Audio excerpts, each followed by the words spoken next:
Bonjour à tous. Alors, je m'appelle Emmanuel Khalef. J'ai la double particularité d'être, la triple particularité d'être polytechnicien, chef d'orchestre et directeur des Talmud Torah de Judaïsme en mouvement.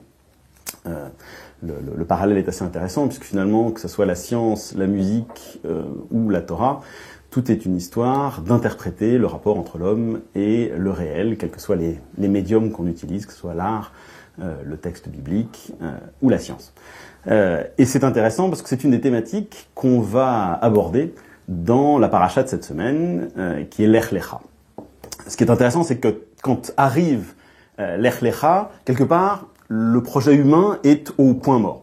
On a eu une première tentative d'un humain purement individuel, avec Adam et Ève, qui a évidemment échoué avec la transgression et le fratricide de Caïn et Abel. On a eu une seconde tentative, elle, à l'inverse, purement sociétale, qui a mené aux apories que sont Babel et la génération du déluge. Et puis apparaît un homme, Avram, il s'appelle pas encore Abraham, et c'est très important, et Avram va permettre au divin, quelque part, une espèce de troisième expérimentation humaine, une espèce de tentative d'équilibre entre individu et société, un point de bascule entre singularité et universalisme. La première chose que le texte biblique nous dit de ce fameux Avram, c'est qu'il épouse Sarai. C'est très important que ce soit la première chose qu'on dit de lui. Et elle non plus ne s'appelle pas encore Sarah, elle s'appelle Sarai. Et la deuxième chose qu'on nous dit d'eux, c'est que cette fameuse Sarai est stérile et qu'elle n'a pas d'enfant. Alors, la redondance pourrait sembler inutile, et elle est en fait extrêmement lourde de sens. La stérilité n'étant pas forcément la même chose que le fait de ne pas avoir d'enfant. Et cette première information est fondamentale parce qu'elle nous rappelle quelque part le triple miracle que représente la simple existence même du peuple juif. Bien avant les persécutions romaines ou nazies, il faut se rappeler quand même que les trois matriarches, Sarah, Rivka et Rachel, étaient toutes stériles, et pourtant, nous sommes là. Et puis, immédiatement après ces deux premières informations, Avram se met en route. Ce qui est fascinant, c'est comme si ce qu'il définissait était son épouse et un mouvement irrépressible. L'Ech Lecha lui dit l'Éternel va vers toi, et Avram se met en route, lançant une série de pérégrinations qui n'ont pas cessé depuis, inscrivant quelque part le peuple juif dans une dialectique du sédentaire et du nomade qui conduiront certains esprits chagrins comme le philosophe Hegel à ne voir dans le juif que l'errant.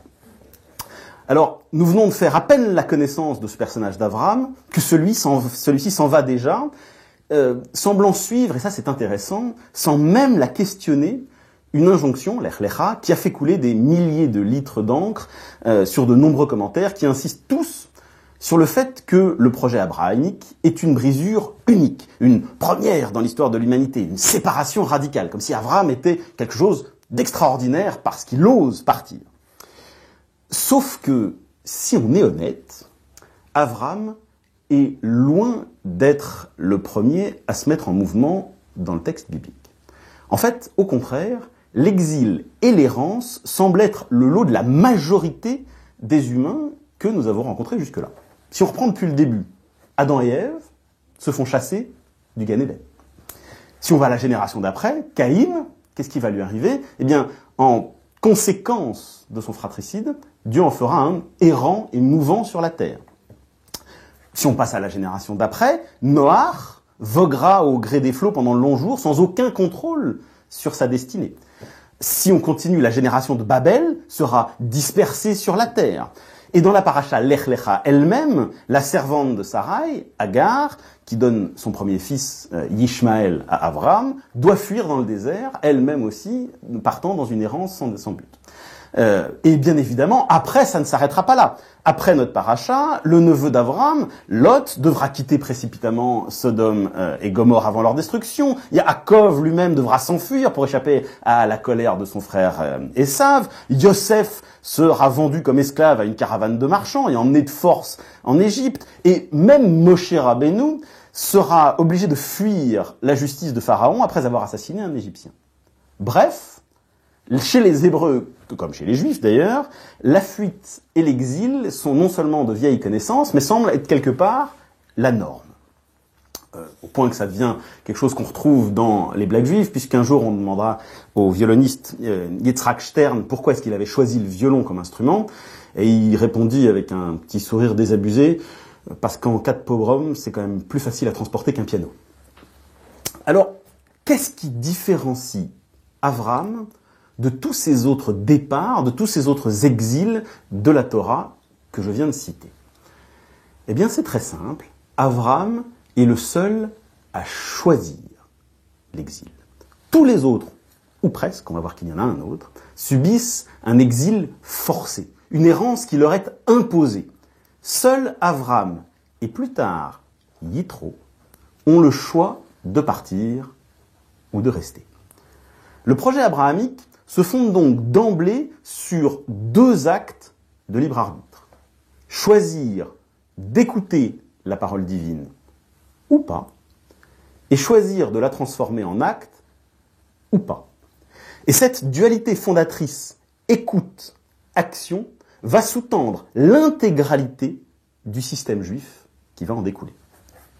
On la retrouve par exemple dans cette prière centrale qu'est le Shema Israël, que nous récitons 2 fois par jour, et dont le nom même veut dire justement « écoute », et qui contient non pas seulement une injonction à écouter, mais le rappel de nombreux actes à pratiquer, parmi lesquels le port quotidien des tzitzit, dont la vue, et on va voir que cette dualité écoute-vue est fascinante, doit rappeler quotidiennement aux Juifs les mitzvot, non pas seulement pour qu'ils s'en rappellent, mais rappelez-vous le texte du schéma, pour qu'ils les fassent. Que dit le texte? Va'aya lachem le tzitzit uritem oto, oschachtem et kol mitzvot Adonai, va'asitem otam. Et c'est pour vous, le tzitzit, une frange, uritem oto, vous la verrez, oschachtem et kol mitzvot Adonai, vous vous rappellerez, vous vous souviendrez de tous les ordres de l'Éternel, va'asitem otam, et vous les ferez. Cette importance du faire, du verbe asa, c'est inscrite d'ailleurs dès le premier récit de la création du monde, dans la paracha Bereshit, celui qu'on récite dans le Kiddush chaque Shabbat. Vayevarech Elohim et Yom HaShvi'i, vayikadesh oto, kivo Shabbat mikol mlachto, asher bara Elohim, la'asot.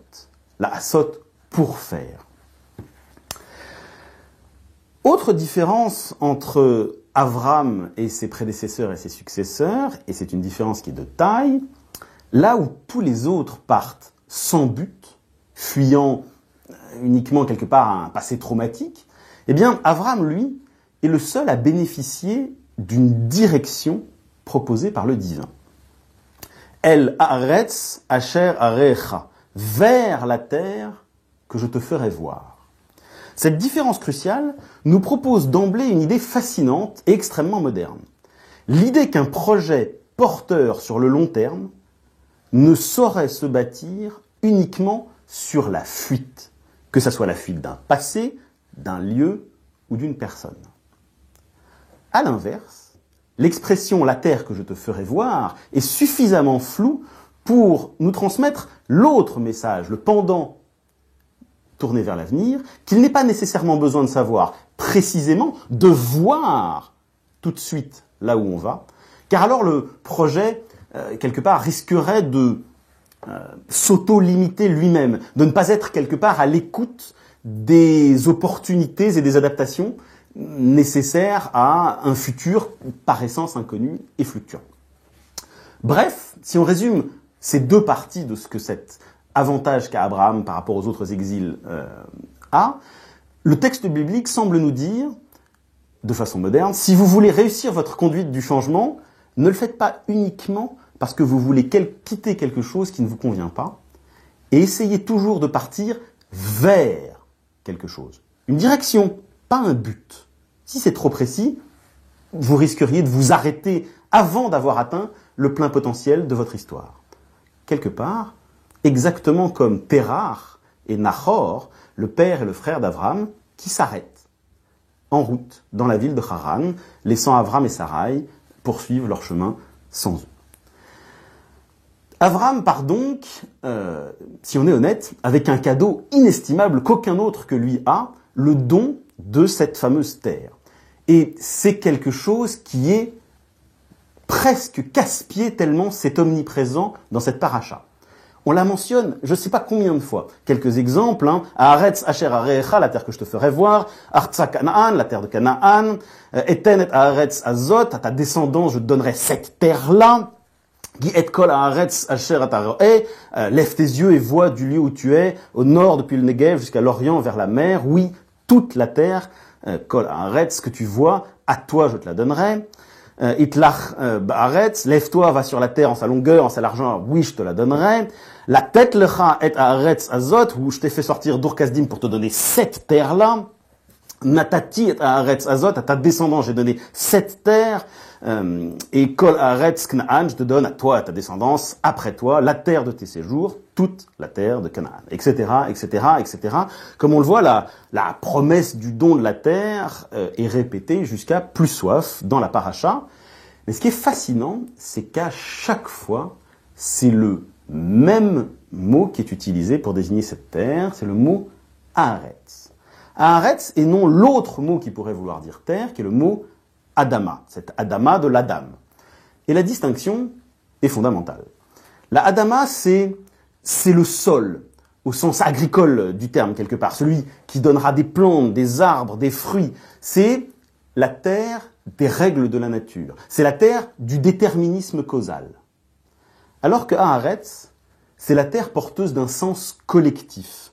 C'est la terre porteuse d'un projet. Un mot qui pourra vouloir dire d'ailleurs même aujourd'hui, nation ou pays. Haaretz, c'est donc la terre porteuse du projet de lien, pas la terre statique du déterminisme des lois naturelles. Le mot Eretz, et c'est assez intéressant d'ailleurs, est le 5e mot le plus fréquent dans cette paracha.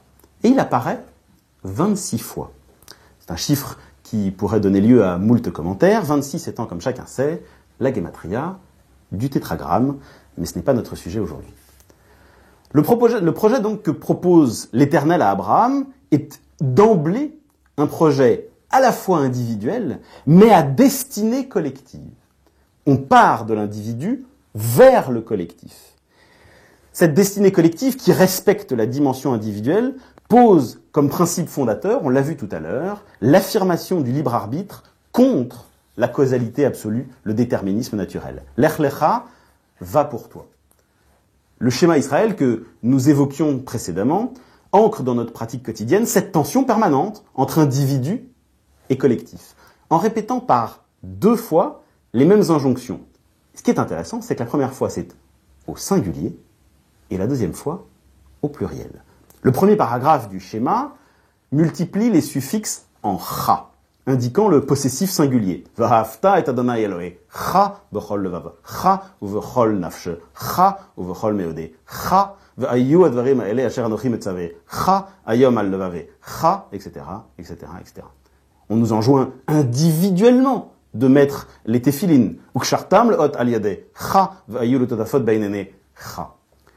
Et puis, le milieu du 2e paragraphe du schéma dira exactement la même chose, mais en multipliant les suffixes possessifs pluriels en chem, nous enjoignant cette fois-ci de mettre les téphilines collectivement. Ukshartem otam, le hot al yadeh chem, v'ayu l'ototafot beinene chem.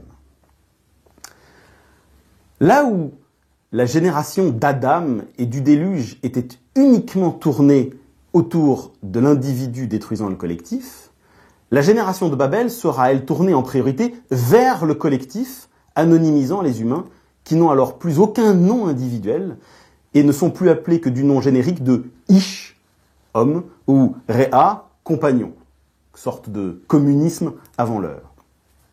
Alors après les échecs de ces 2 premiers modèles humains, c'est comme si le divin tentait avec Abraham et Sarai ce 3e modèle à l'équilibre entre individu et collectif.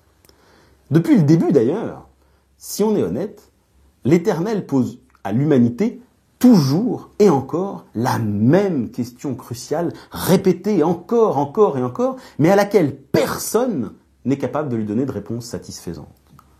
Où es-tu ? Rappelons-nous. Revenons en arrière au moment de l'arbre de la connaissance du bien et du mal et de la transgression initiale. Juste après la transgression, quelle est la toute première réaction du divin ? Est-elle la colère, la punition, la mort ? Pas du tout. C'est une question. Où es-tu ? Question qu'il reposera d'ailleurs juste après, à la génération suivante, à Caïn. Où est ton frère Hével?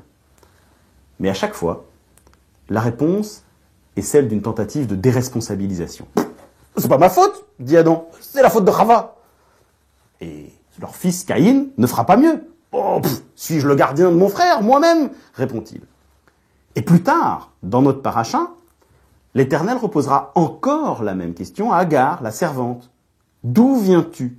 Où vas-tu? Et Agar de répondre, je fuis ma maîtresse Sarai. Rappelez-vous ce que nous disions tout à l'heure sur la fuite sans but. Et Avram va être ici le premier à répondre quelque part de manière constructive. Mais de manière constructive, pourquoi? Parce qu'il va répondre en acte, en se mettant en mouvement entre son passé, sa tradition qu'il quitte, et une terre promise à venir. Il est vraiment le premier ivri de la racine Héver, qui veut dire le passage, puisqu'il est justement ce passage entre cette tradition qu'il quitte et cette terre à venir dont il ne sait encore rien. Et il faudra attendre la paracha suivante pour que la question lui soit enfin posée directement, verbalement, « Où est Sarah, ta femme ?» Et il répondra cette très jolie réponse, « Elle est dans la tente. » La tente, c'est cet endroit que nous célébrons tous les ans à Sukkot. C'est cet endroit qui accueillera symboliquement la présence divine, le Ohel Moed, pendant tout le séjour des Hébreux dans le désert. C'est cet endroit extraordinairement émouvant que nous recréons sous le talit familial à Kippour. C'est cet endroit, la tente, de l'entre-deux, à mi-chemin entre nomadisme et sédentarité. La tente, c'est la prise de possession temporaire d'un espace qu'on ne s'approprie que le temps d'une nuit et qu'on rend le lendemain. Et puisque nous parlons de Kippour, la répétition quasi obsessionnelle de cette question « Où es-tu » de l'Éternel ne peut pas ne pas nous faire penser à toutes les répétitions de cette journée de Kippour. Anénu, anénu, anénu, répétons-nous. Avinu malkenu, encore et encore. À l'image, quelque part, d'un Moshe Rabbeinu bégayant, nous répétons des phrases dans l'objectif de ne pas répéter nos actes, nos erreurs et nos errements. Et cette idée de répéter pour ne pas répéter structure chaque nouvelle année entamée par ce doublet crucial Rosh Hashanah Kippour. La racine Shana, l'année, donne deux verbes, aussi bien lishnot que leshanot. Lishnot signifie répéter, apprendre par cœur, voire étudier. On le retrouve d'ailleurs dans le terme Mishnah. Alors que leshanot signifie changer. Et si chaque année répète le déterminisme des lois naturelles physiques ou biologiques auxquelles on ne peut rien, le pari juif consiste à dire justement, avec Abraham, que le libre arbitre est ce qui différencie l'humain, lui permettant de s'extraire de cette causalité inéluctable pour créer. Or, précisément, le nom même de notre paracha est l'emblème de cette répétition qui n'en est pas une. Sans voyelle, comme dans la Torah, le mot lech lecha, l'expression lech lecha, n'est que la répétition d'un même mot constitué de deux lettres. Lamed, kaf. Lech, lamed kaf. Lecha, lamed kaf. Quand on lit la Torah, on lit donc deux fois le même mot. Graphiquement, l'expression est d'ailleurs très symbolique. Lech lecha, lamed kaf, elle s'enfonce dans le sol et elle s'élève vers les cieux. Elle dépasse verticalement les deux lignes de limite habituelles des lettres hébraïques, marquant clairement une inscription dans la verticalité. On s'enracine, mais aussi on s'élève vers une transcendance. Et d'ailleurs, le lamed est la seule lettre de l'alphabet hébreu qui dépasse cette ligne supérieure à laquelle sont suspendues toutes les autres lettres hébraïques. Comme si l'étude, l'imoud, était le seul moyen pour l'homme de se dépasser. Tandis que le kaf final ancre ses racines au plus profond. Ki Adam etz asadeh, oui, l'homme est un arbre des champs, dira l'Éternel en Devarim, chapitre 20, verset 19, racine et aile. Le voyage auquel Lech Lecha invite donc Abraham n'est donc pas seulement géographique et horizontal, pourrait-on dire, mais bien vertical, intérieur, une sorte de rentrée en soi introspective, verticale, aux fins de se connaître soi-même. Lech Lecha est le gnotiséoton, le connais-toi toi-même, hébreu. Ce n'est pas pour rien d'ailleurs qu'Abraham sera obsédé toute sa vie durant par une activité qui pourrait sembler étrange, le creusement des puits. Et sa famille, ses descendants, se retrouveront d'ailleurs tous plus tard autour de puits en permanence, jusqu'à ce que son fils Yitzhak, par exemple, recreuse les puits que les Philistins ont rebouchés, comme si le trou, le manque leur faisait peur. Et nous savons à quel point trou, manque, prélèvement sont omniprésents dans la pensée et la rituelique juive. Depuis la Brit Mila jusqu'à la pierre que notre tradition invite à enlever de la maison qui vient d'être construite pour qu'elle ne soit jamais complètement finie, en passant par les trous dans le toit de la soukha qui doivent laisser voir le ciel, ou le Shabbat, un temps mis à part, prélevé sur la semaine de travail. La création d'une, comment pourrait-on dire, d'une éthique du manque est au cœur du projet hébraïque. Et ce n'est probablement pas innocent d'ailleurs que la Brit Mila apparaît pour la première fois dans notre paracha, la paracha Lech Lecha. Et ce n'est pas la seule chose qui apparaît pour la première fois. Le mot puits, Be'er, lui aussi apparaît pour la première fois dans la paracha Lech Lecha. Qu'est-ce qu'un puits si ce n'est un symbole de verticalité, nous invitant à chercher au-delà de l'apparence d'un sol uniforme, la source d'eau vive, symbole de vie, en creusant, en approfondissant sans cesse. Quand on sait que par ailleurs l'eau est aussi une métaphore filée dans la Torah pour la parole divine, rappelez-vous de Moïse qui tape sur le rocher pour faire sortir l'eau, et la Torah elle-même, on saisit ici qu'Abraham est, comment dire, le premier à inscrire l'interprétation au cœur de son projet. Le premier verset de Lech Lecha pose d'ailleurs une question sur l'ordre des mots. Si on relit le premier verset du chapitre 12 de Bereshit, Vayomer Adonai el Avraham, Lech Lecha, me'artzecha u'mimoladetecha u'mibeit avicha el haaretz asher arecha. L'Éternel dit à Abraham, va pour toi, Lech Lecha, me'artzecha, de ta terre, u'mimoladetecha, de l'endroit de ta naissance, de ton enfantement, u'mibeit avicha, de la maison de ton père, vers la terre que je te ferai voir. L'ordre des endroits à quitter est assez surprenant. D'abord le pays, puis l'endroit de la naissance, puis la maison paternelle. On va de l'extérieur vers l'intérieur, alors que, logiquement, quand on part, géographiquement, c'est l'inverse. On quitte d'abord sa maison, puis sa ville, puis son pays. En lisant cela, je n'ai pas pu m'empêcher de penser à une pelure d'oignon. Comme s'il fallait commencer par se dépouiller des couches extérieures, des oripeaux, des pelures les plus larges, les plus externes à soi, pour aller de plus en plus vers l'intérieur de soi-même, afin d'atteindre le cœur. On retrouve bien évidemment ici la métaphore de la recherche individuelle et intérieure dont je parlais tout à l'heure, ce voyage intérieur qui va bien au-delà d'un simple voyage géographique. Rabbi Shimshon Raphaël Hirsch remarque d'ailleurs que le mot beit, qui termine la liste, est assez proche du mot beged, le vêtement. Encore une étape de pelure d'oignon supplémentaire. Comme si nous passions du pays à la ville, à la maison, beit, à beged, le vêtement, et on pourrait même terminer à bassar, la chair. Le pshat, le sens premier de Lech Lecha, suggère un exil géographique, mais maintenant on peut aussi y voir un exil spirituel à l'intérieur. Comme si l'Éternel nous suggérait de devenir étrangers à soi-même pour mieux se trouver. Qu'est-ce que c'est d'ailleurs que le rôle du désert, si ce n'est s'étrangeter à toi-même pour se trouver. Enlever les oripeaux qui nous recouvrent artificiellement pour redécouvrir son soi intérieur. D'où une double conséquence. D'abord, une fragilisation, comme un écorché vif. Si on enlève les peaux de l'oignon, évidemment, on a une plus grande sensibilité, on est plus fragile, mais on est aussi plus séparé. Trop près, et ça fait mal. Alors, le peuple juif est depuis, toujours, tiraillé entre cette trop grande sensibilité, on parlait d'Isaac Stern et de la musique tout à l'heure, et la séparation ferme qu'il maintient avec un extérieur, tout en se laissant influencer régulièrement. Ce processus de recherche de soi, quelque part par exil volontaire, se réfugier à l'intérieur de soi pour se découvrir plutôt que de se contenter d'habits extérieurs imposés par l'environnement, qu'il soit national, social ou familial, est à l'opposé du modèle civilisationnel de l'époque.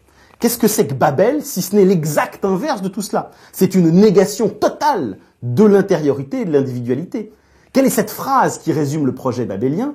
Na'aseh lanu Shem, faisons-nous un nom. C'est un projet exclusivement collectif, faisons-nous un nom. Une sorte de communisme avant l'heure, comme on disait tout à l'heure, entièrement centré autour du nous. Et surtout, auto-référencé. Je me fais un nom à moi-même. Le Midrash ajoute d'ailleurs que les individus avaient beaucoup moins de valeur que les briques. Si on lit le chapitre 24 des Pirkei de Rabbi Eliezer, on lit « Si un homme tombait et mourait, alors personne n'y prêtait attention. Mais si une brique tombait, alors il s'asseyait et pleurait amèrement en disant « Quel malheur! Quand viendra donc une autre en remplacement ?» Comme dans la société égyptienne à venir, les hommes sont ici bien plus des fonctions ambulantes quelque part que des individus. Ils sont déshumanisés, privés d'identité et d'individualité et simplement réduits à leur rôle dans le grand projet de construction. Et ce projet de recherche individuelle que propose Lech Lecha est, comme on vient de le voir, par essence partiellement solitaire, en opposition totale à cette civilisation de Babel. Et donc, c'est un projet qui propose, dès le départ, d'avoir le courage d'être une minorité. Si votre projet est d'être seul au sein d'un groupe qui ne cherche qu'à être fusionnel, vous êtes par essence amené à être immédiatement une minorité. Et le parallèle avec Adam est fascinant. Adam aussi n'est pas immédiatement créé dans son environnement de destination, comme Abraham se met en route vers la terre. Adam est placé dans le Gan Eden.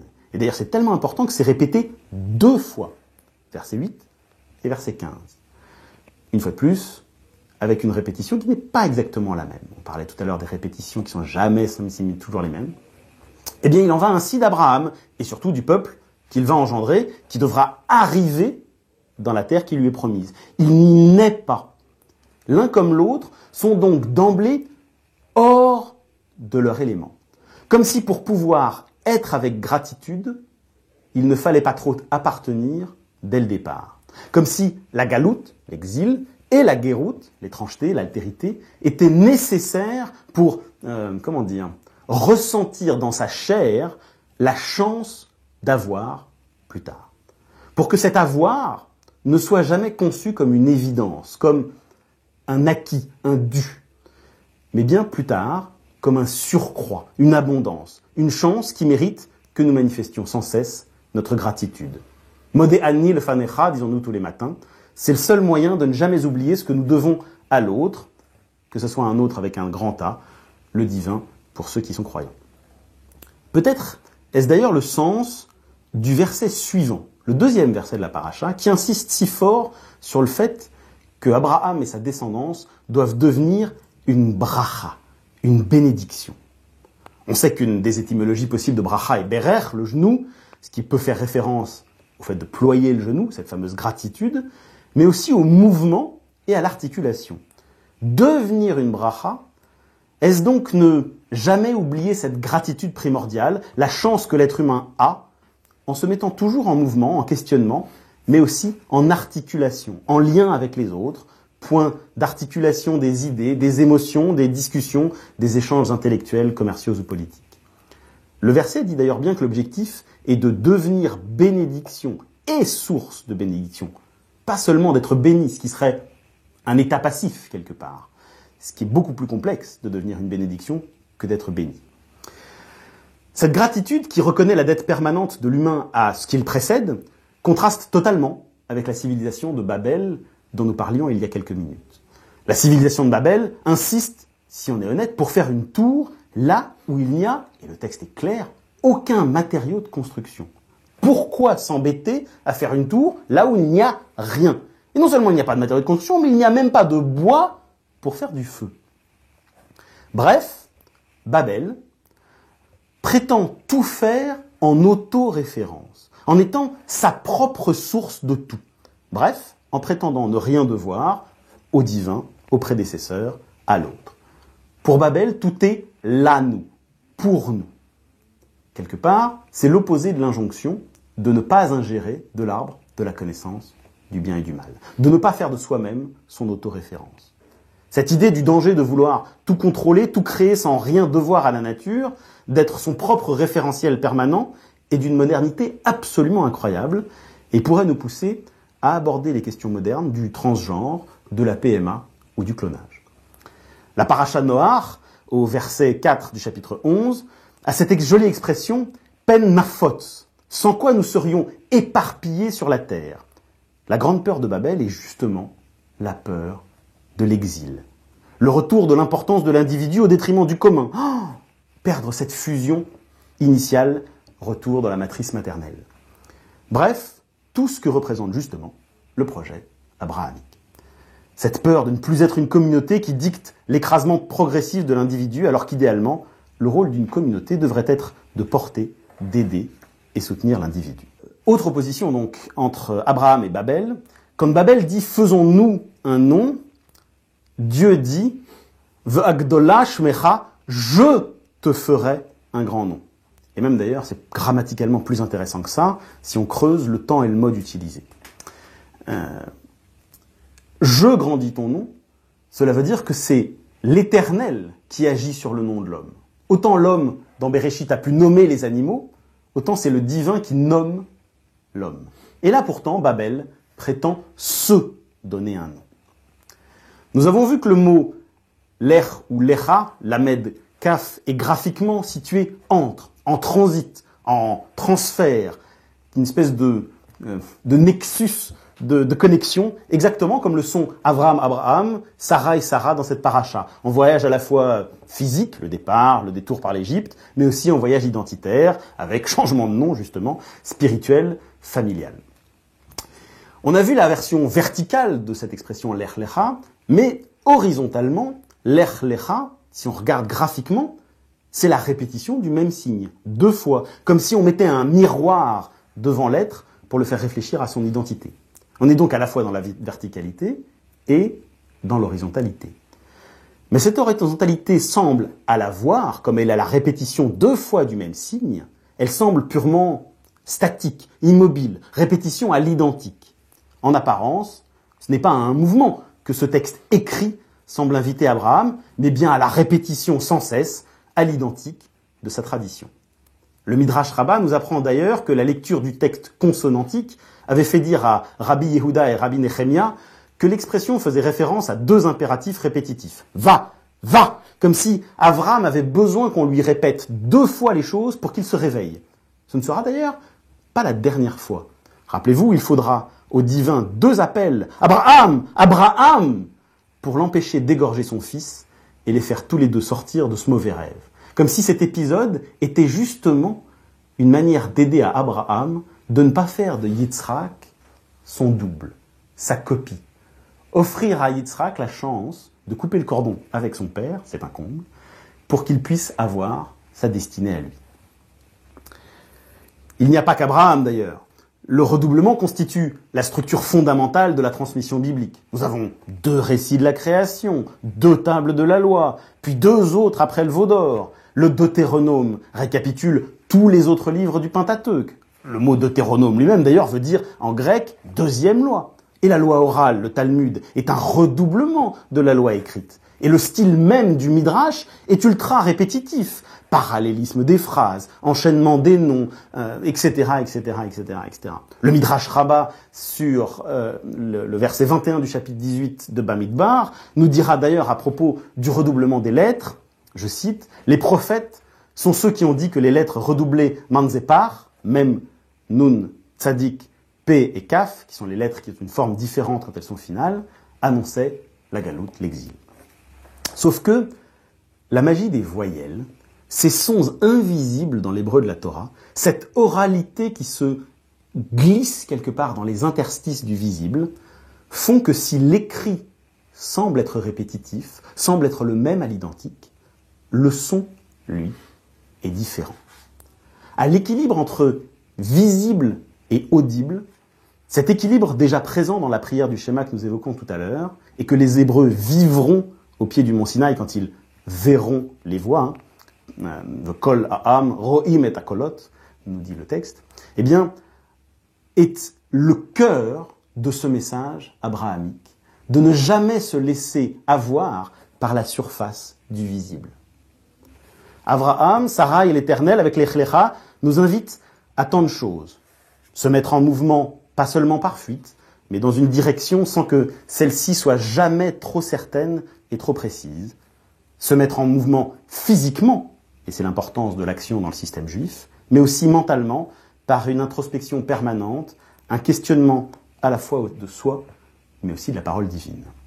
Il nous invite à considérer quelque part l'interprétation, ce creusement permanent, comme une éthique de vie, à voir par-delà le voir.